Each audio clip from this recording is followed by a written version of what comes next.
kelompok 7 mendapatkan materi mengenai pemanfaatan teorema Bayes, dan di sini kami akan mempresentasikan jurnal yang sudah kami review, yaitu algoritma Naif-Bayes dalam klasifikasi lokasi pembangunan sumber air.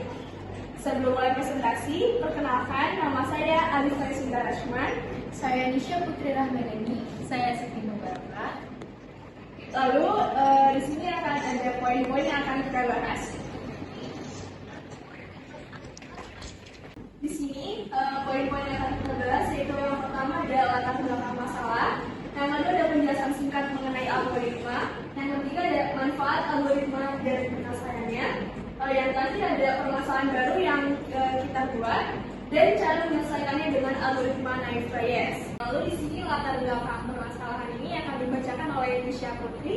Nisha Putri, kami persilahkan. Kemudian saya akan menjelaskan latar belakang. Tujuan dari penelitian ini dapat memprediksi kelayakan lokasi pembangunan sumber air bersih di PDAM kita Riau menggunakan algoritma Naif-Bayes. Dengan meningkatnya jumlah MBR atau masyarakat berpenghasilan rendah yang masuk setiap tahunnya di masing-masing wilayah, pihak PDAM kita Riau berencana mencari alternatif solusi sumber mata air untuk beberapa unit produksi sehingga dapat memenuhi kebutuhan masyarakat. Dalam menentukan alternatif sumber air bersih yang layak pada beberapa unit produksi menggunakan metode data mining. Khususnya klasifikasi menggunakan algoritma Naif-Bayes dapat dilakukan prediksi terhadap kelayakan lokasi pembangunan sumber air bersih berdasarkan data yang ada. Naif-Bayes adalah teknik prediksi probabilistik sederhana yang berdasarkan pada teorema Bayes dengan asumsi independensi atau ketidaktergantungan yang kuat. Lalu untuk pembahasan akan dilanjutkan oleh Siti Mubaraka. Baik, selanjutnya ada pembahasan. Naif-Bayes merupakan suatu algoritma yang dapat mengklasifikasikan suatu variabel tertentu dengan menggunakan metode probabilitas dan statistik. Naif-Bayes menggunakan cabang matematika yang dikenal dengan teori probabilitas untuk mencari peluang terbesar dari kemungkinan klasifikasi dengan cara melihat frekuensi tiap klasifikasi pada data prediksi. Keuntungan penggunaan Naif-Bayes adalah bahwa metode ini hanya membutuhkan jumlah data pelatihan atau training data yang kecil untuk menentukan estimasi parameter yang diperlukan dalam proses pengklasifikasian dan dapat bekerja jauh lebih baik dalam situasi dunia nyata yang kompleks. Lalu di sini ada manfaat algoritma dalam menyelesaikan permasalahan yang ada di jurnal. Yang pertama yaitu untuk menemukan pengetahuan dalam suatu tumpukan data yang cukup besar dengan proses menggali dan menganalisa jumlah untuk memperoleh sesuatu yang benar, baru, dan bermanfaat sehingga dapat ditemukan suatu corak atau pola dalam data tersebut. Manfaat kedua yaitu algoritma ini memiliki model yang sederhana namun dapat memberikan hasil yang cepat, akurat, dan handal.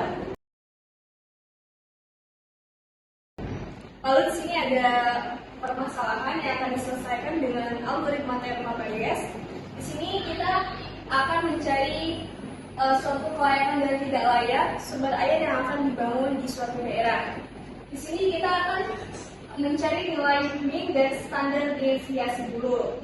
Lalu, ketika nilai ini sudah diketahui yaitu 29,44 dan nilai standar deviasi sudah ditemukan juga yaitu 17,081504. Selanjutnya kita akan menghitung nilai probabilitas setiap fitur pada setiap kelasnya. Untuk mengetahui nilai probabilitas setiap fitur pada kelas, kita harus menghitung jumlah data yang sesuai dari kategori.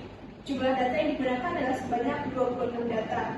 Data layak ada 9 dan data tidak layak ada 17. Sehingga untuk menghitung nilai probabilitasnya adalah sebagai berikut. Lalu dengan hasil probabilitas tidak layak yaitu 0,65385. Langkah selanjutnya adalah menghitung nilai probabilitas untuk fitur data testing. Dikarenakan semua kelas menggunakan tipe data numeri, maka nilai probabilitas harus dihitung semua sesuai dengan data testing yang digunakan. Hasil belum diketahui klasifikasinya, karena variabel tersebut merupakan hasil prediksi dari data yang dihitung dari setiap variabel. Untuk menghitung nilai distribusi Gaussian menggunakan persamaan, berikut adalah proses menghitung nilai distribusi Gaussian, yaitu dengan hasil 0,0076287475. Lalu kita akan mencari probabilitas akhir setiap kelas, yaitu dengan menghitung probabilitas akhir untuk setiap kelas, yaitu memasukkan semua data nilai distribusi Gaussian yang ada ke dalam satu kelas yang sama. Seperti berikut yang bisa kita lihat di layar, dengan hasil probabilitas 3 layar yaitu 0,0001760059.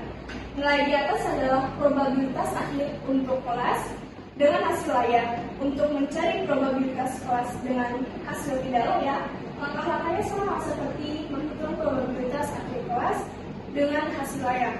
Lalu ada probabilitas akhir, yaitu probabilitas akhir didapat melalui perhitungan nilai probabilitas akhir kelas yang sudah kita hitung. Perhitungan probabilitas akhir adalah sebagai berikut. Dengan hasil probabilitas layar yaitu 0,00060943. Setelah mendapatkan probabilitas akhir, langkah terakhir dilakukan yaitu normalisasi dengan cara sebagai berikut. Lalu kita akan mengetahui probabilitas layar yaitu 2,888 dengan akhir 9.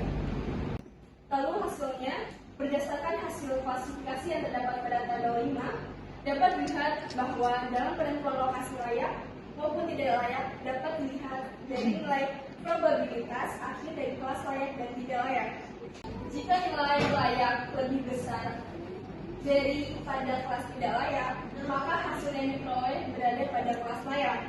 Dan jika nilai probabilitas tidak layak lebih besar dari kelas layak, maka diperoleh hasil tidak layak.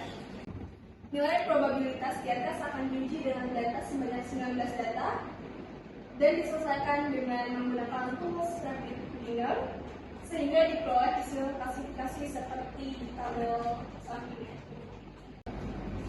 Lalu berdasarkan tabel di samping dimenangkan oleh probabilitas yang layak. Lalu di sini ada permasalahan baru yang kita buat sesuai dengan jurnal yang telah kita review. Dalam soal ini, kita dapat menggunakan teorema Bayes untuk menghitung kemungkinan tercemarnya sumber air berdasarkan informasi yang diberikan tentang kandungan zat dan mineral serta kondisi lingkungan sekitar sumber air. Dengan soal, diketahui bahwa 60% sumber air tercemar ringan, 30% tercemar sedang, dan 10% tercemar berat. Juga diketahui bahwa jika kandungan zat dan mineral melebihi batas tertentu, kemungkinan tercemarnya sumber air menjadi 80%. Sementara itu, kondisi lingkungan yang buruk dapat meningkatkan kemungkinan tercemarnya sumber air. Untuk permasalahan baru ditanya pertanyaan nomor 1, kemungkinan sumber air tercemar ringan jika kandungan zat dan mineral melebihi batas. Pertanyaan kedua, kemungkinan sumber air tercemar sedang jika kondisi lingkungan sekitarnya buruk. Jawaban untuk pertanyaan yang pertama yaitu dari data yang diberikan diketahui bahwa 60% sumber air tercemar ringan. Jika kandungan zat dan mineral melebihi batas, maka kemungkinan tercemarnya sumber air menjadi 80%. Dengan demikian, kemungkinan sumber air tercemar ringan jika kandungan zat dan mineral melebihi batas dapat dihitung menggunakan teorema Bayes sebagai berikut. Probabilitas A sama dengan 0,6 kemungkinan sumber air tercemar ringan sebelum diketahui kandungan zat dan mineral melebihi batas. P, B, dan A sama dengan 0,8 kemungkinan kandungan zat dan mineral melebihi batas jika sumber air tercemar ringan. P, B, dan A aksen sama dengan 0,2 kemungkinan kandungan zat dan mineral tidak melebihi batas jika sumber air tidak tercemar ringan. P, A aksen dan B sama dengan P, A aksen kali P, B, dan A aksen bagi P, A aksen kali P, B, dan A aksen tambah P, A kali P, B aksen A. Lalu kita substitusi nilai P, A sama dengan 0,6, P, B, dan A sama dengan 0,8, P, B, dan A aksen sama dengan 0,2, P, A aksen sama dengan 0,4, maka P, A aksen dan B sama dengan 0,36. Jadi, kemungkinan sumber air tercemar ringan jika kandungan zat dan mineral melebihi batas adalah 36%. Lalu untuk menjawab soal nomor 2, dari data yang diberikan diketahui bahwa 30% sumber air tercemar sedang. Jika kondisi lingkungan sekitarnya buruk, maka kemungkinan tercemarnya sumber air menjadi 70%. Dengan demikian, kemungkinan sumber air tercemar sedang jika kondisi lingkungan sekitarnya buruk dapat dihitung menggunakan teori Rambayes sebagai berikut. Probabilitas A yaitu 0,3 kemungkinan sumber air tercemar sedang sebelum diketahui kondisi lingkungan sekitarnya buruk. Lalu ada rumus kemungkinan sumber air tidak tercemar sedang jika kondisi lingkungan sekitarnya buruk, yaitu PA aksen dan B sama dengan PA aksen dikali PB dan A aksen dibagi dalam kurung PA aksen dikali PB dan A aksen ditambah PA dikali PB dan A. Lalu selanjutnya yaitu kita akan substitusikan nilai yang pertama itu PA sama dengan 0,3, PB dan A sama dengan 0,7, PB dan A aksen memiliki nilai 0,3 dan PA aksen memiliki nilai 0,7. Maka hasil dari PA aksen dan B yaitu 0,536. Jadi kemungkinan sumber air tercemar sedang jika kondisi lingkungan sekitarnya buruk adalah 53,6%. Sekian presentasi review jus dari kelompok 7. Mohon maaf jika ada kesalahan dalam penyampaiannya. Wabillahi taufiq wal hidayah. Wassalamualaikum warahmatullahi wabarakatuh.